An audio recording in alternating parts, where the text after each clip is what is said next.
with abundance in every area, it's important to understand what are your beliefs and then understand something else. Your beliefs are yours to change. If you criticize me, it could be fake, you're having a bad day. But if I criticize me, it must be real. Let in praise. Don't let in criticism.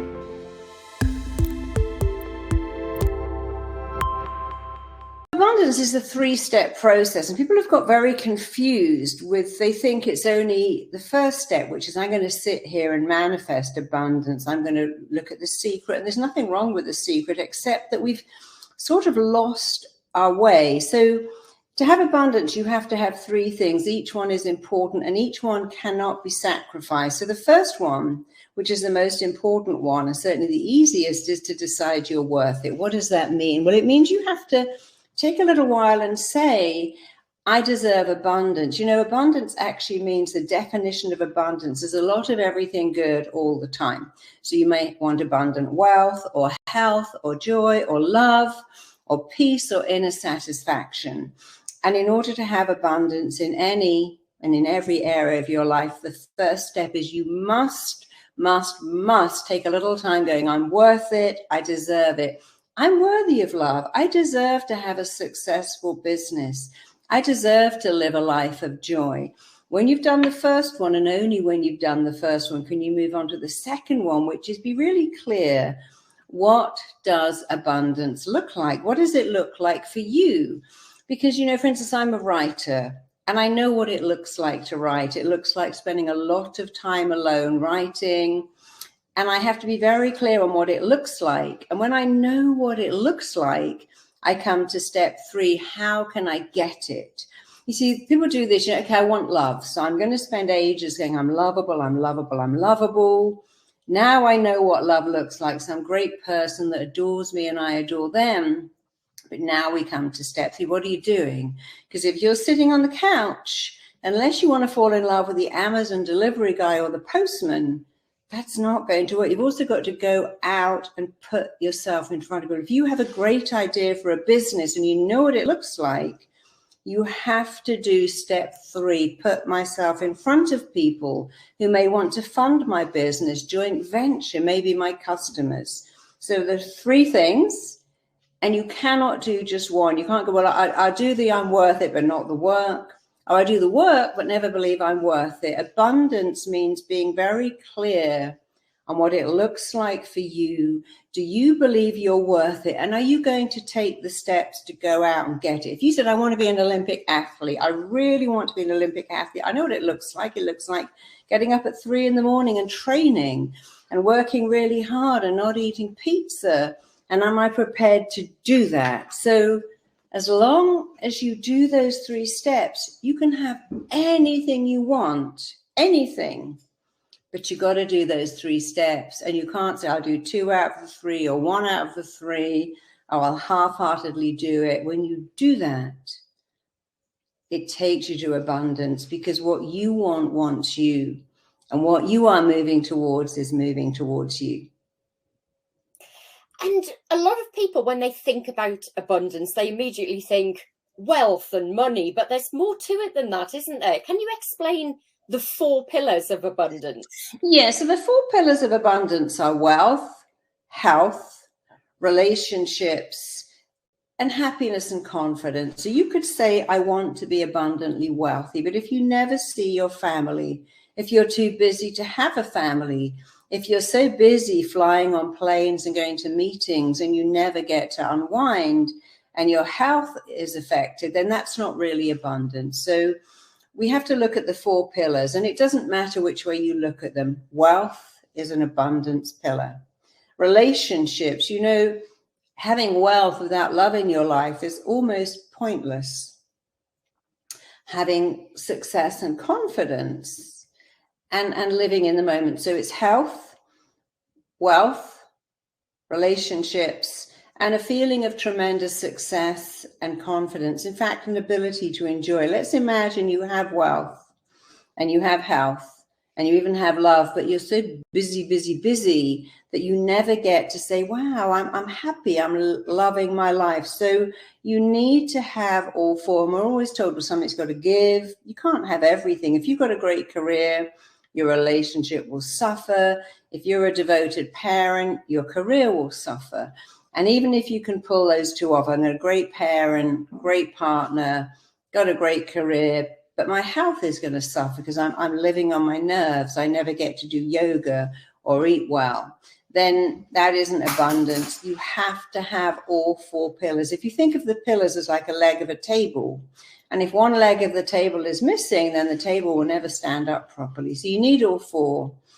And despite what you might have been told, you can have all four, and you can have all four all the time if you understand what it is, what it looks like, and what you are willing to do to get it. And we're going to really dig into each of those pillars in just a moment. But I've heard you say quite a lot that there's some common misconceptions about abundance that can affect the way you attract abundance or not attract abundance. So can you tell us about those? Well, the common misconceptions, one is I'm not worth it. Who am I to want wealth and love and health? You can't have everything. Surely that's greedy. Maybe I should just have one. I should just have the health. I should just have the wealth. I should just have the love. It isn't possible to have everything. The second misconception is if I have all of that, the price I pay will be too much. And the third one, which is incredibly common, is people won't like me. If I've got a great job, a great life, a great body, a great relationship, people will hate me. They go, I hate you. It's not right. Look at you. You've got everything. And of course, we are hardwired to need connection and acceptance. And so there's a great fear that if I'm successful, if I'm wealthy, if I have it all, people go, I hate you. Who are you? Look at you with everything. It's not fair. It's not right. And I want to bring you down. And so there's a lot of fear that having it all will isolate us, because as humans, we like people who are like us. Our DNA says, I must have connection. And here's the thing, when you're different, it's hard to connect. And so the boss of a company doesn't really go out socializing with all their friends. Someone who becomes super wealthy often finds that their friendship circle has changed. That happens when people win the lottery. They go, you know, all my friends left me. I was all alone. I left my community, bought a big house and didn't fit in anymore. So it's those three things are the biggie. You won't like me. I'll have to pay a price, and I'll be all on my own. I'll be very lonely. And I know you have some techniques from rapid transformational therapy, your own therapy method, that people could use today to start rewiring their mindset and shifting to that state of abundance. Can you just give some examples of those techniques, Marisa? I think the biggest one is going back and taking a look at where this comes from. When you're a baby, no baby says, well, you know, if I have love, I can't have success. If I have friends at school, I shouldn't be smart. After all, when you're in the womb, it's like being in Hawaii. It's always 75 degrees. You have 24-hour room service, and you are connected to another person. And small children think they can have it all. I remember years ago saying to my daughter, on Christmas, you know, darling, you want a lot of stuff. And she said, Mummy, you don't have to buy it. The elves make it. I said, what do you want? She goes, I want a palace. I want a prince. I want a horse. She wanted all this stuff. But what I loved was the fact that she believed she could have it. And then I explained to her that, you know, having stuff, everything we want, bar none, is because of how it will make us feel. And when she could get the feeling without the stuff, she would always win. And she kind of understood that. But it's that, again, it's so to have it all, you have to go back to being a newborn baby, go back to being a little toddler when, you know, as a baby, you had no problem waking your mum up at 5 a.m. because you were bored. You had no problem spitting out that pureed broccoli because you didn't like it. So the very exciting news is to remember you were born wired, hardwired to have it all. And you really haven't lost that ability. You've kind of buried it with some misconceptions, and you can reactivate it, remanifest it, regenerate it. So the most simple thing you can do is to keep saying, I'm enough. I'm worthy of love. I'm worthy of joy. I'm worthy of health. I'm worthy of success. And if I'm worthy of it, then I can go out and get it. So that's number one. The second thing is the way you feel about anything, and I do mean anything, is down to the pictures you make in your head and the words you say to yourself, which you are free to change at any time. If we could only accept that the way we feel is down to the pictures and words we construct, we would change them. And here's the third. Every thought you think and every word you say is a blueprint your mind, body, and psyche are moving towards. And when you change your words for the better, you're changing your blueprint. You know, even if you took nothing from today except this one thing, every word I speak and every thought I think is a blueprint. And if I make a better blueprint, I'm going to have a better life. You see, your words shape your reality. If you don't like your reality, many of us don't. You know, I was a single parent struggling. I don't like that reality. But I realized the fastest way to change it was to change the words I use. And that was so transformational for me, and it can be for you too. And another one of the techniques that you use with your clients, including your A-list clients, the international superstars, actors, CEOs, is that empowering meditation process. Do you think there'd be any way that I could talk you into doing one of those for everyone here today, Marisa? Yes, I created something called nicer meditation, and I really love nicer meditation because many people think, you know, I'm going to meditate, I'm going to sit like this and just close my eyes and go into the gap, and that's all lovely. But I believe with meditation, when you can really focus on what you want, when you can impress upon your mind what you really want, because your mind's job is to get what you want for you. And your job, which is a great job, is to make it really clear. I want attention. Now I've got nervous gas. I've got a nervous twitch. I got a stutter. I get loads of attention. Didn't actually really want that. I'm always late. So my meditation, which is called Nicer, the first step is to impress and install and instruct your mind with no room for misinterpretation in what you want. And then the second thing is to really code that in, wire it in, and fire it in. And the third step, which is super important, is to let go of the old beliefs that say, I can't have this. So when you do those together, install what you want, call in, code it in, and erase the old. Nicer means it's new, it's innovative, and we love new and innovative. And then we're instructing, installing, impressing on our mind with clarity and precision and up-to-date words what we want. We are coding it in, wiring it into our very psyche. We're erasing and eradicating those old beliefs. Say, well, I can't have it all. It's not right. Why should I have everything? If I have more, you have less. And that isn't even true. And then the final thing, the R, means we repeat it and rewire it until it stops being what we do and it becomes who we are. Before we do it, I should just tell you a couple of stories about, you know, how easy it is to get it wrong. Because I think when you see how easy it is to get it wrong, it becomes easy to get it right. So many years ago, I had a client who said, you know, I was brought up in a children's home. We didn't have any money. And every day we'd walk to school and we walked past a bakery. And being in a children's home in the 50s, there was no money. It was very basic food. And I'd stand in this bakery and look at cream cakes and go, when I grow up, I'm going to eat all these cakes. And I'm going to have cream cakes and gateaus, and I'm going to have all of that. When he came to me, he said, you know, there's something wrong with me. I just think I'm crazy. I go out to dinner and I come home to our office and I drink cartons of cream like a mad person. I mean, who drinks cartons of cream? That's just the weirdest thing. But I'm incapable of stopping myself. And then I'm so... my digestion is so overwhelmed. I end up sleeping on the couch in my office. I'm messing up my business. And I know it's crazy, but I can't stop.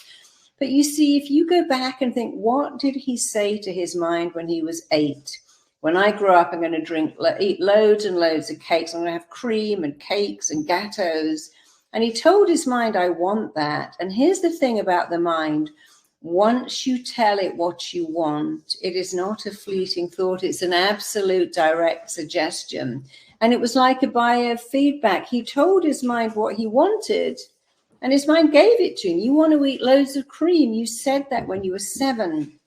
And the beauty of that is it's actually very simple. Imagine you were 15 and you thought you were pregnant. Oh my God, I don't want a baby. That would be the end of the world. It would be a disaster, a nightmare to have a baby. It would be awful. Now your mind is crystal clear. You do not want a baby and it would ruin your life. The thing with the mind is it doesn't understand how to undo that old outdated belief and put in a new one. And many clients I have with unexplained infertility, which simply means that we can't even explain it. Everything is fine. It's unexplained.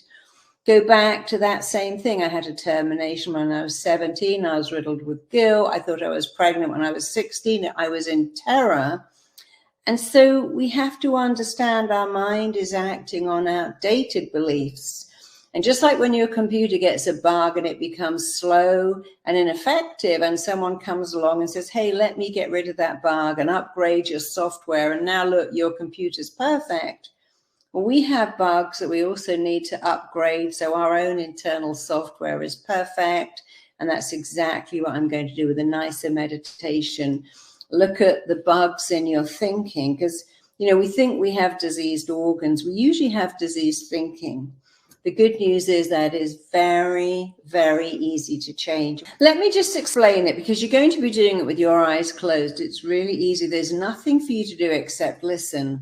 But one of the things I'm going to ask you to do with your eyes closed is take 2 fingers, touch the area right in between your eyebrows, kind of on the bridge of your nose, and either make a little circle or a little indentation as you impress, instruct, and install in yourself what you want. And we're not going to use the word want. We're going to say what I require of myself, insist on for myself, and demand for myself. Because when you go, oh, I hope I can lose weight, I hope I can find love, the words hope, wish, try, and dream already imply failure. But when you say I insist, I require, I'm giving it to myself, it implies success. So you're going to do that. Then you're going to open out your hands and simply code in what you require. But because we have a critical voice in our mind that goes, oh, that's never going to work. Come on, you've been trying this for years. You're going to just move just a little bit. This is a very small movement from the waist to the shoulders, maybe 2 inches to the left, 2 inches to the right, maybe slightly more or less. And as you move, I'm going to be wiring you to erase, eradicate, eliminate, and release those old negative beliefs. You're going to do that and that and that. I will be talking you through it. You don't have to remember anything. And we can start right now. So please close your eyes and leave them closed only because you focus much better with your eyes closed. So close your eyes. And all I want you to do is breathe in and breathe out. Just take a breath and give that breath away. Keep your eyes closed. There's nothing to see here except me showing you how to inhale and exhale. And as you breathe in and breathe out, as you take a breath and then give that breath away, as you receive a breath and then give it away, I want you to notice this is balance. You are giving and receiving. You're taking a breath in and you're giving it away. And many people have a real problem with taking. They're very much givers. They say, oh, I want to give and I love helping. And other people take, but they don't give. So let's just play a little game for the first few minutes. I want you to imagine being a giver. I want you to take a breath in, breathe in, and I want you to now give that breath away. I want you to only breathe out for the next 4 minutes. Exhale, exhale more, exhale even more. Give all that breath away to someone who needs it more than you. Keep exhaling, keep breathing out, keep giving, keep giving. You know that you can do this for 4 minutes. Keep breathing out. We're not going to do it for 4 minutes because you're already seeing that just giving and not receiving feels uncomfortable, feels unnatural. And guess what? When you give and don't receive, you have no balance. So now take a breath back, breathe in. But this time, let's practice being a taker. Take all that breath. I want you to take all the air. So there's no one in the room for anyone else, and take more air. Take more air. Breathe in more. Breathe in much more than that. Take all that breath and keep it, hold it. And again, you can hold your breath for 4 minutes, so hold it. Keep that breath. In fact, while you're keeping it, take more. Take even more. Take even more and hold it. And only when you think, this doesn't feel comfortable at all, I don't even like this, then you can breathe out. And now you can go back to that beautiful balance of, look how easily I give and receive. Look how perfectly I give and take, receive and give. That's balance. And for the rest of your life, I want you to recognize you were born with a balance of giving and receiving. Nature requires that balance. And so you can give yourself what you want, you can receive it, but you can also take. You can give and take. So just for a few more minutes, really breathe in and really breathe out perfectly, easily, effortlessly. And then I want you to take 2 fingers, your index finger and your middle finger, and I want you to touch the area right in between your eyebrows. I want you to make tiny little circles, a little pressing action. I want you to think of what you want, what you desire. Really think now, what do you require for yourself? What do you desire? What would you like to give yourself? What do you require for yourself? Keep pressing. I'm going to make a statement. You are going to repeat it, but you're going to finish it. And I'll do it for you first of all. So repeat after me. What I require for myself is abundance. Say that again. What I require for myself is abundance. Start and finish this sentence. What I insist on for myself is abundance. Say that again. What I insist on for myself is abundance. And finally, repeat this. What I give to myself is abundance. And again, what I give to myself is abundance. And now I want you to say the whole 3 things in one sentence. Repeat after me. What I require for myself, what I insist on for myself, what I give to myself is powerful abundance. Keep making those little circles and start repeating that. I insist on abundance. I'm giving myself abundance. I require abundance. I'm giving it to myself. Take about 30 seconds and just keep installing, instructing, impressing as you make that little pressing action into your skin. You are impressing upon yourself what you require, what you insist on, what you are now going to give to yourself. Impress that upon yourself. Install that into your mind. Instruct your mind clearly, specifically with clarity, that this is what you insist on, what you're giving to yourself, what you require for yourself. Just do it one more time.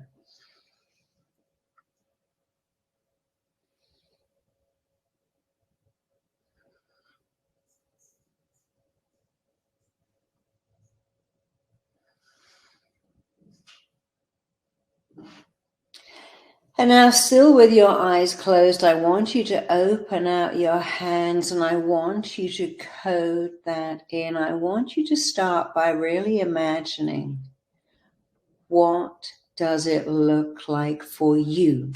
You see, you have to see it. So I want you to imagine what abundance looks like for you.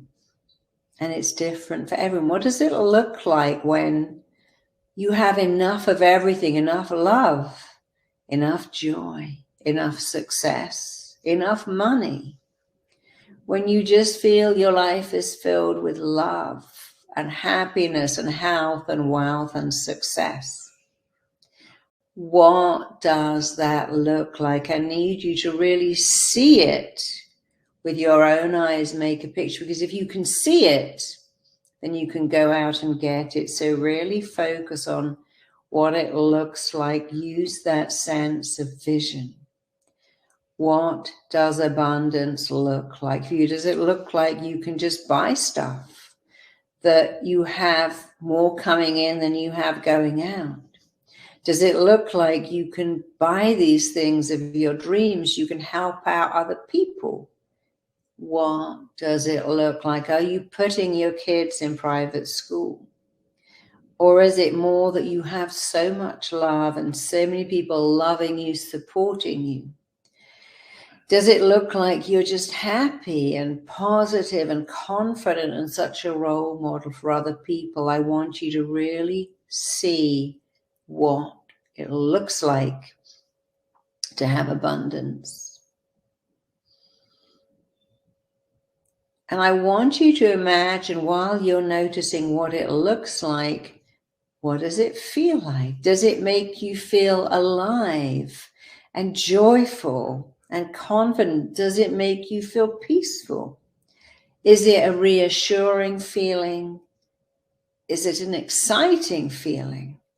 Is it a passionate feeling? Is it a feeling of gratitude? Wow, it feels so good that I'm given so much and I can share it. What does it feel like? It's very important that you notice the difference. It looks like this. It feels like this. And now here's another sense. What does it sound like? I want you to hear how this relates to you. Does it sound like you saying, oh, don't worry, I've got this?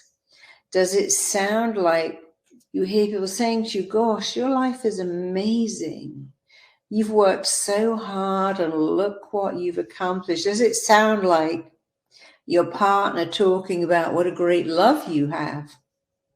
Your kids saying that you really are their best friend? Does it sound like you thinking, gosh, my life is amazing? You need to use every sense you have, what it looks like, what it feels like, what it sounds like. You can even look at what it tastes like. The smell of success, tasting the good things in life. So you need to activate all your senses. And you need to activate the sense of, I am worth it. So let's go back again. I want you to notice, what does it feel like in your body when you can feel that feeling of, hey, I'm worthy of abundance?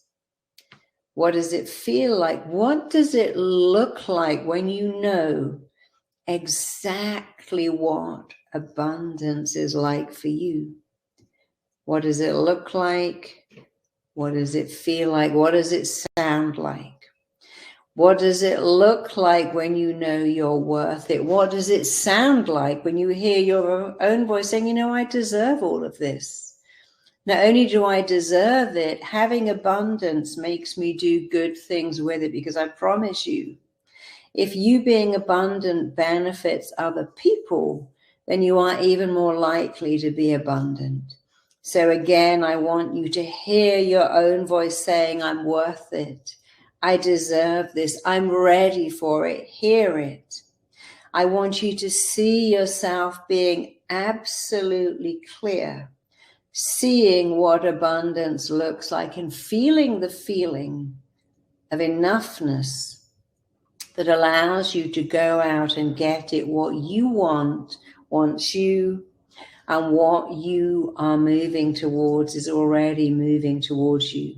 When you can see it, feel it, sense it, taste it, hear it, when you know what you want and you are certain you're worthy of it, not only will you start moving towards it, it will also start simultaneously moving towards you. But while we're busy and engrossed in, wow, I can hear myself saying I'm worthy of this and I'm enough. I can see myself believing I'm worthy of it and I'm enough. And I can feel the feeling too. I can also hear this little voice in my head going, oh, no, come on.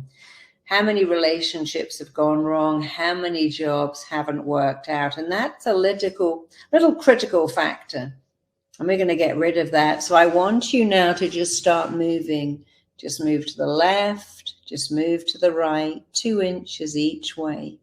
And as you move from the left to the right, I want you to simply feel that those old negative beliefs, that old critical voice is becoming erased, eradicated, eliminated, and gone. You are erasing, eradicating, eliminating, and ending the inner critic. The inner critic is being silenced. It is being shut down. Again, keep moving from side to side. And as you move, you can feel that inner critic being erased, eliminated, eradicated, shut down, silenced. You are erasing, eradicating, eliminating, shattering, smashing, shutting down the inner critic. We're going to take just a couple of minutes to put this all together. And then we're going to spend the last few minutes doing something extraordinary. So put it all together. Take your 2 fingers, press the area in between your eyebrows. Instruct, install, impress upon yourself what you require, not want, not desire, require. And do it by repeating after me. What I require of for myself is, finish that sentence. What I insist on for myself is, complete that sentence. And what I give to myself is. And if you're not sure, just say abundance. Let's do it again. What I require of for myself is, use the word abundance if you want to. What I insist on for myself is, and what I'm giving to myself is. Open out your hands and code that in, wire that in, fire that in by using your senses to see what abundance looks like, what you require of you, what does it look like? What you insist on for you, what does it feel like? What you are giving to yourself, what does it sound like? What does it look like, feel like, sound like, taste like, smell like? When you can give yourself what you require. And while you're activating all your senses and activating, hearing yourself say, I'm worth it, I deserve it. Feeling that feeling of, yes, I'm worth it, I deserve it. And seeing yourself knowing that you're worth it and deserve it, and seeing how that first step allows you to see what it looks like and go out and get it. But just in case that little critic is sitting on your shoulder going, oh, come on, this is silly. Just move from side to side and feel that critical factor ending, being erased, eradicated, eliminated, shrinking, fading, disappearing, going on, being shattered, being shut down.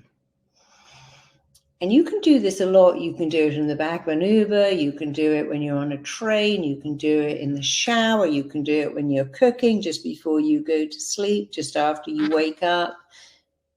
Impress upon yourself, instruct, install what you require, code it in by activating your senses, erase that critical voice, and then here's something extra exciting. I want you to imagine for the next 3 minutes that you are downloading into your mind a cheerleader, just the way you could download an app on your phone. You are downloading a cheerleader. This cheerleader is taking up residence in your mind. Your cheerleader only knows one thing, and that is to cheer you on, to whoop, to clap, to do cartwheels, to do somersaults, to bang the cymbals, bang the drum, play the trumpet and go, yay, you've got this. So take a minute and decide, what does your cheerleader look like? Have they got pom-poms? Are they a cartoon character? Are they male? Are they female? What are they wearing? What kind of voice? You can have a whole cheerleading squad if you require. And I want you to remind your cheerleader, what is their job? Their job is to do one thing: cheer for you. And you see, even on a bad day, if the Lakers lost, the cheerleader doesn't go, oh, you were terrible. They go, hey, you tried your best. You'll be better next time. So even on a bad day, your cheerleader whoops, cheers, does cartwheels, and says, you did amazingly. This has got your name all over it. You'll do even better next time. I want you to really focus on your cheerleader. And I want you to imagine something else. If you had parents who had a degree in raising your self-esteem, what would they say to you? They'd say, wow, you're the best kid anyone could have. How lucky we are to have you. If your friend had a degree in telling you how amazing you are, what would they say? If your boss thought you were the best employee it ever had in the world, what would he say? If your clients were in love with your products, what would they say? If your partner couldn't believe his luck in being with someone like you, what would they say?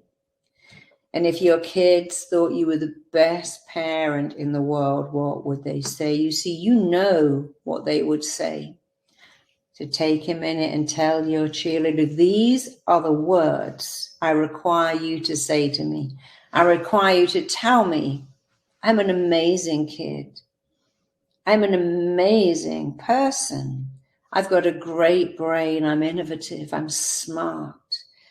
I'm a great friend. In fact, I'm the template for what a great friend would be. I'm a wonderful partner. Whatever it is that you want to hear, the words you've been waiting to hear, don't give them to anyone else. Give them to your cheerleader, who's going to feed them back to you every day. And the last thing is to imagine when you're in the shower, or maybe when you're cleaning your teeth, maybe when you're making breakfast, taking the commute to work, maybe when you're sitting down having dinner, maybe when you're in the back of a cab, maybe when you're working out. Pick the time when your cheerleader will always come forward, linking it to showering, cleaning your teeth, doing some stomach crunches, cooking dinner, being in the line at the grocery store. If that is the time when your cheerleader comes forward and goes, yay, look at you, you're amazing, you've got unique gifts and talents, you're phenomenal, you've got this, you can do anything. There's no one better than you at IT or decorating or creating your own business.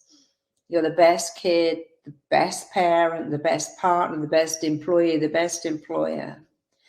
Tell your cheerleader what you require of them. Code that in, wire it in, tell them the time they will appear in your life every single day to whoop and cheer and celebrate and salute you. And then begin it. Boldness has genius in it. Begin it now. Don't hesitate. Every day, this will take minutes. But you know what? It just could change your life. So before you open your eyes, make sure you know what your cheerleader or your cheerleading squad looks like. Make sure you know the words they are going to repeat back to you on a daily basis. And make sure you know when in your day they're going to turn up and say, wow, you're amazing. You know you have unique gifts. You know there's no one on the planet like you. And there's something you can do better than anyone else. And of course you can have abundance. You were born with it. So all you're doing is reactivating, remanifesting, and regenerating the gift you were born with, having it all the time, appreciating it, enjoying it, and sharing it. So when you know you can do that, I know you can do it, you can just open your eyes and come back to the room knowing that this technique won't self-implode.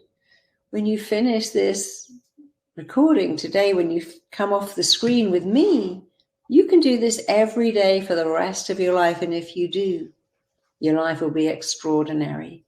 And you'll have even more abundance because you'll have for the rest of your life an abundant mindset. And you can have that starting right now. It's a choice. Choose to do it. So that first pillar is health and well-being. And people can obviously manifest better health, both mentally and physically. But I always remember a story that you told me about a girl who stopped having periods and how you worked with her so she could go on to get pregnant. Is that something you could share with us? Yes, I love that story. It was many, many years ago. One of my first ever clients was a young girl who flew in from Ireland and said, I can't get pregnant and I want a baby so much and I've had IVF, but I don't ovulate. I don't have any eggs. And so pregnancy is denied to me. I don't have eggs, don't ovulate. I could have donor eggs, but my whole reproductive system is completely messed up because my womb doesn't bleed every month. So my doctor said it's not going to work for me, and nature has said no to me. And whenever clients come in with their stories, I never go, well, what's wrong with you? I always say, hey, what happened to you? Tell me when they stopped. She goes, well, it's a funny thing when they stopped, because when my period stopped, I was so happy. I'd walk down the aisle and see the tablets and go, yay, because I hated periods. I said, tell me about that. She goes, well, I was the first girl in my class to get periods. It was embarrassing. It was horrifying. Can you imagine? There wasn't even any sanitary bins because I was like 11, I think, and there wasn't anywhere to put the sanitary. I had to take them home in a bag. I felt so embarrassed, and I thought periods were the most disgusting, dirty, embarrassing, humiliating thing. And I remember having them and being so upset and so horrified and feeling dirty. And then I remember a scene about a year later when my aunts were coming for Sunday lunch. It was a big thing in our family, but I had a period and I had terrible cramps and I had to stay in bed and I missed out. And so for the second time, she was saying, I hate periods. I wish I didn't have them. They're disgusting. No one else has them in my family. No one else has them at school. I wish they would go away. Now, you see, what we don't understand is when a little kid says, I wish that would go away. I wish that wouldn't happen. I wish I'd stop being bullied. I wish I wouldn't have periods. The mind goes, I'm a genie and your wish is my command. And I can take those periods away. I can make you have eczema or asthma so you don't go to school and get bullied. So lo and behold, they stopped. And when they stopped, she was thrilled that they stopped. She didn't go much. She went, oh, this is amazing. I'm so happy. But of course, the genie doesn't understand that 20 years later, you wish to reverse the wish. When I was 11, I prayed for my periods to go away. They were awful. But now I'm 31, I'm married, I want a baby. But my mind is acting off old information. I talked to her about how quickly her periods would come back. And off she went back to Ireland. And she called me and said, you said they'd come back. They haven't come back. And I said, I think they are coming back. But it can take 3 months for an egg to ripen in the womb. So it may take 3 months. 7 weeks later, she said, you never guess what? I'm pregnant. I never would have believed that could happen so fast. In fact, in my book, Trying to Get Pregnant and Succeeding, she writes about that story. And she had that baby. And a year later, she got pregnant again and had her second child because she had to learn to love being fertile. And, the genie is rather like someone of 16 going, oh my God, I think I'm pregnant. This is terrible. I don't want to be pregnant. It's a nightmare. It is a disaster. It will ruin my life. The genie says, I understand being pregnant will ruin your life. And now again, this person wants to be pregnant, but the genie is like, no, you made a wish. You requested something. And if only we could understand that we make requests, we make a decision. My mum's husband looks at me in a really weird way. I don't want anyone to look at me like that. The people at school look at my body and are really weird about it. I don't want to feel like this. And the only thing the mind can do is to create something. I'm being bullied at school. I don't want to go to school. And now I've got such bad asthma. I can't go to school. I stay at home. You see, the genie did it. The problem is I'm now 35 and I still can't leave the house with asthma.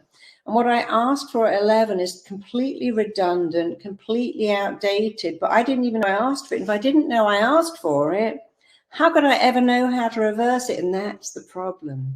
I didn't know I asked for that. And I don't know how to reverse it. You know, I spent all my life being late. If I had 10 hours to get somewhere, I would be late. And only when I realized that when I was a kid, and my father was a very busy head teacher, and I would always miss the bus to school almost every day. If I had 6 hours to get there, I would miss it. I never missed the bus coming back from school. And I've realized that in missing that bus, I'd walk home like that and go, Dad, I missed the bus. He was furious. But he'd get out of the car and drive, so he wouldn't speak to me the whole way. But my genie mind picked up on it. I want my dad's attention. I want this head teacher to notice me.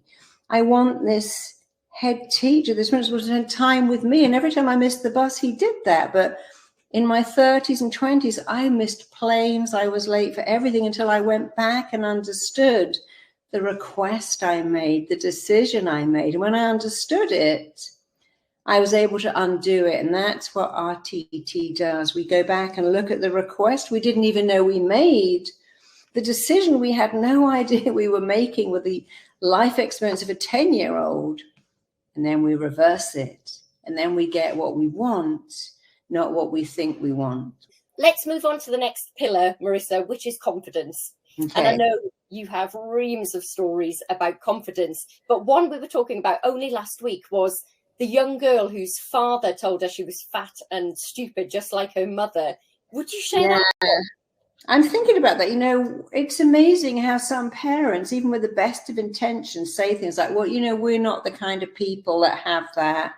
That's not available to us. And one of my clients told me that her father, when he was having a very bad day, said, you know, your mother got all fat and blew up when she was pregnant with you, and you're just the same. And whoever wants to marry, you better snap them up because you've got nothing to offer anyone, nothing. And she was terribly hurt by that. Her own father said, you're like your mother, vacuous, stupid. You got nothing to offer anyone. But you see, as a child, when a parent says something mean and cruel, and that was so mean and cruel, the child doesn't have an ability to stop loving the parent. After all, she was a dependent child. She understood innately, I depend on my father to pay the bills and protect me, so I can't stop loving him. What happens, and it's tragic, is the child stops loving themselves. When the parent says things like, you're a mistake, I really wanted a boy and I had a fourth girl and I was devastated, or I really wanted a girl and you were the fourth boy and I was so upset I cried for a year because I wanted a girl. When someone comes up in the street, one of my clients said that her father's friend came up to the mother and said, oh, your poor husband, you've given him 4 daughters, he will never be a real man. And that child heard that and thought, oh, I should have been a boy. I've ruined my father's life by being a girl. And these things eat away at our confidence. You see, confidence is I'm here on the planet and I've got something to offer the world. Self-esteem is what I think of me. If I say, hey, I hold you in the highest esteem, is what I think of you. But self-esteem is what I think of me. So when a child hears you weren't wanted, you're ruining my life, why can't you do math like your sister? Look at your cousin. She's so neat and tidy and such a good reader. The child can't think, oh, my mum's having a bad day. I think, I'm not enough. I'm not enough. And the I'm not enoughness, which chips away at our confidence and buries our confidence, tends to come from people saying horrible things. And this poor girl whose father said, if anyone ever wants to be with you, I couldn't even imagine why, by the way, snap them up because you got nothing to offer the world. That went in. It went in like butter on hot toast, and it stayed there. And she had a belief, I've got nothing to offer anyone. And if you walk through the world with the belief, I'm a disappointment, I should have been something better than I am, I've got nothing to offer someone, you better believe that you will start acting out and rejecting people early because of your fear that they're going to reject you. And when she realized that her father was a very sad man, a very unhappy man, he got the mother pregnant and always felt that that child had trapped him, but it was his own behavior that trapped him. And by the way, he could have left at any time. He stuck around. And he said, yeah, well, I've got to punish her for trapping me. It's like, but actually, you're just punishing yourself. Once you could say, my dad, bless his heart, he's an idiot, not very intelligent. He's just stuck in the past. But his story that he got trapped by my mother is not my story. My story is I was meant to be here against the odds, and here I am. And that's the problem with confidence. We make someone else's story our story. My mother didn't want me. My mother couldn't cope. My dad wanted a son and he got a daughter. My mother wanted a daughter and got a son. They wanted someone academic or sporty, and they got me. That's their story. My story was always my mother's story was always that I was the wrong baby. But I didn't make her story my story. Her story is you're the wrong baby. I cried for a year when you were born. My story was I'm meant to be here. I'm meant to be me. I've got something to offer the world. So confidence gets chipped away when we let someone else's story be our story. That dad's story was, I shouldn't have married this woman. I've ruined my life, but I was an idiot in getting her pregnant. And I could have left and just paid maintenance, but I stuck around and my life's a disaster. And now I'm going to pass that on to my daughter and tell her, I resent you for being here. You're just like your mother who trapped me. You got nothing to offer. That was his story. Her story is that she's wonderful and lovable.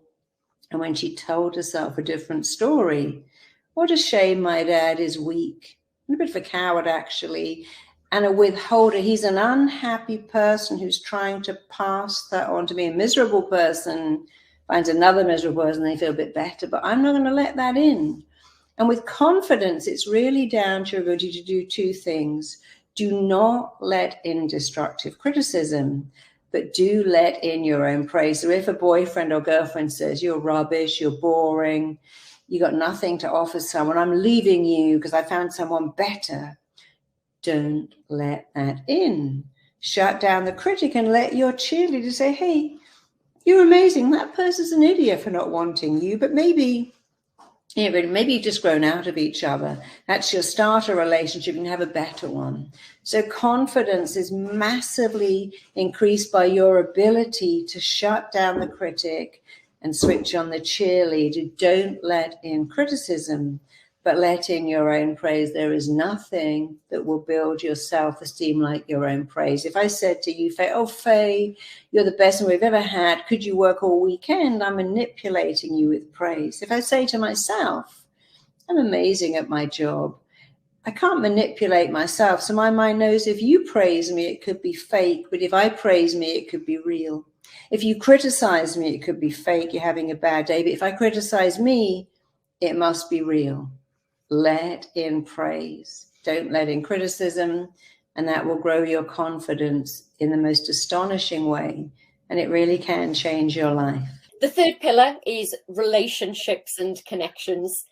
I think there's probably loads of us who have all wanted at some point to marry a millionaire. But Marisa, will you tell that story about what happened to the lady, where that came through?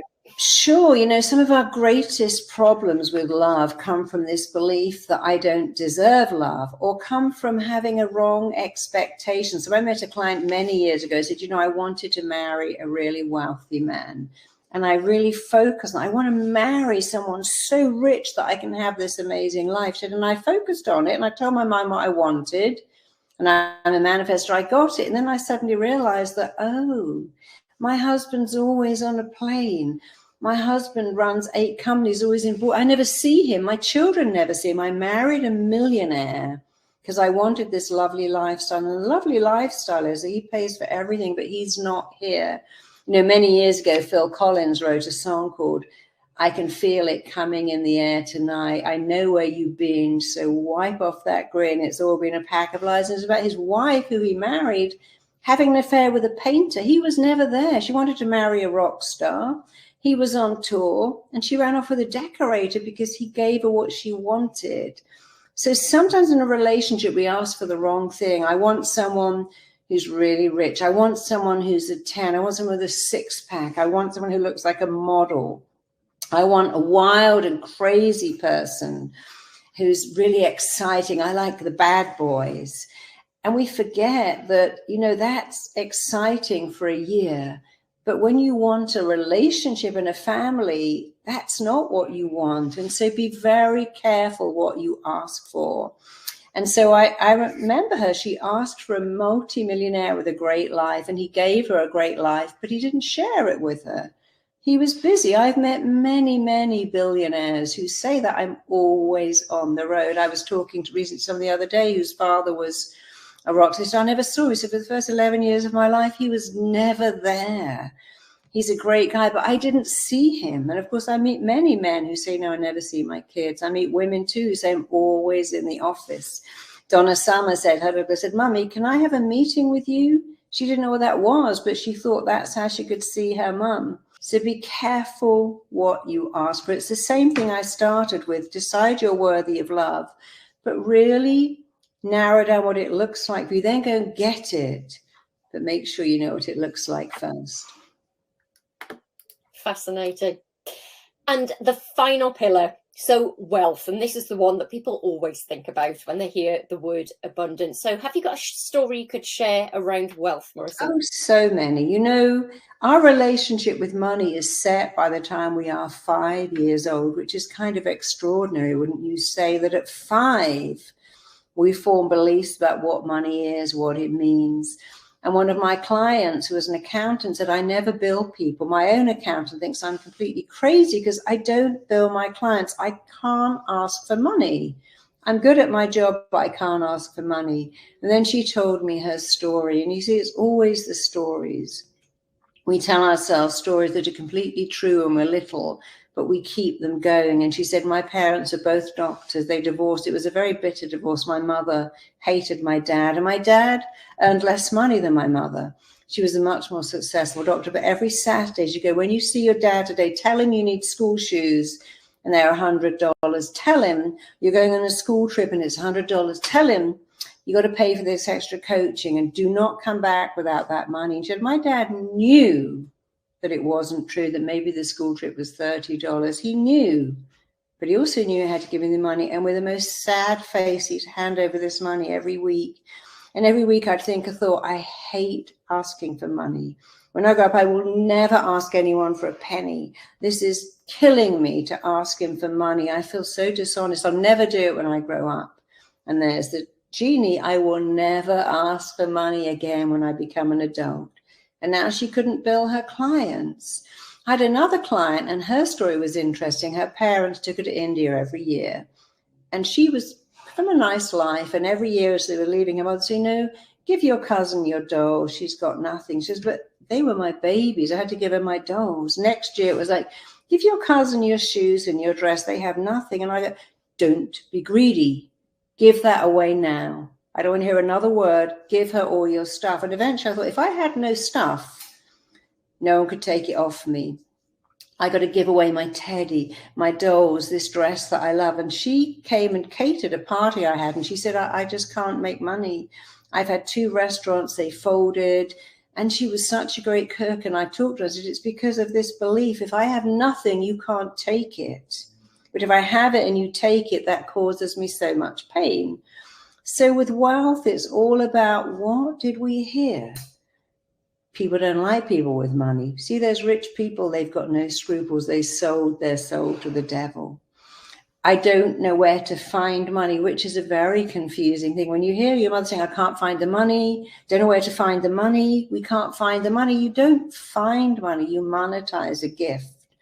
When people say it's slipping through, when a child watches the father go, this job is killing me. Oh my God, I got my migraine. I'm dying. This job will be the death of me. You see, every Sunday I get my tension headaches because this job is killing me. A small child can only form a belief. That thing called job is killing you. I don't want a job. If you take away all my stuff, I don't want stuff. I'll never ask for money.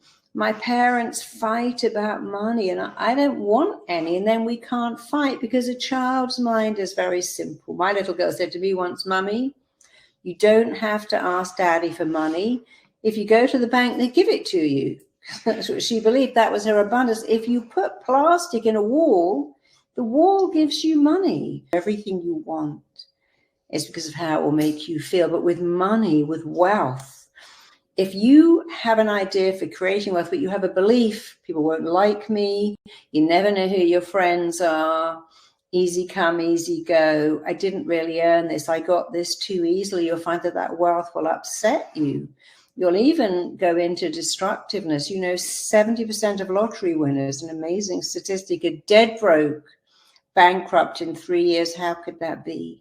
Or when you win the lottery, the belief is, I didn't earn this. I got this too easily. Nobody values it. Now I don't know who my friends are. And if having all that money is confusing, I guess let's get rid of it all. Just get rid of the whole lot and let's go back to where we are, which sounds kind of crazy.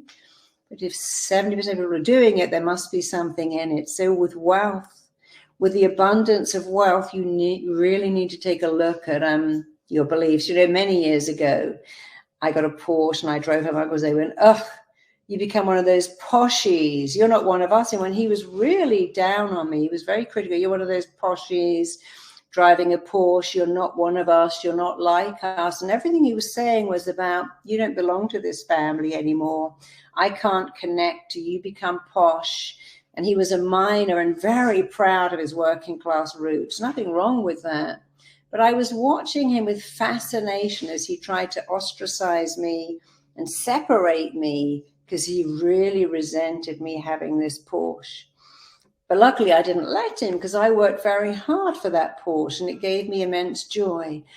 But that was an interesting insight into his mindset and how he was trying to force that onto me. But luckily I knew enough about beliefs to not let that in. But with wealth especially, if you want to create wealth, you really need to understand what I call your wealth blocks. We have wealth blocks, health blocks, love blocks, success blocks. And when you can find out what they are, you can unblock them and they're no longer blocks. They're just something you used to believe that cannot affect you anymore. But I've seen many rock stars, many millionaires, you get rid of all their money, and many others who keep it but lose all their friends because they believe people don't like you with money. You never know who your friends are. So with abundance in every area, it's important to understand what are your beliefs and then understand something else. Your beliefs are yours to change. Your beliefs are yours to upgrade. You see, you make a belief and then a belief makes you, and then the confirmation bias means you keep looking for proof of what you believe is real. If I have money, I never know who my friends are. It's lonely at the top. It really isn't lonely at the top. It's very crowded at the bottom. So identify your beliefs and then say, hey, if I believe this, I can change it. And then I'll have a different confirmation bias. I'll look for proof of the good beliefs are real, not the bad ones. Check out my next video here.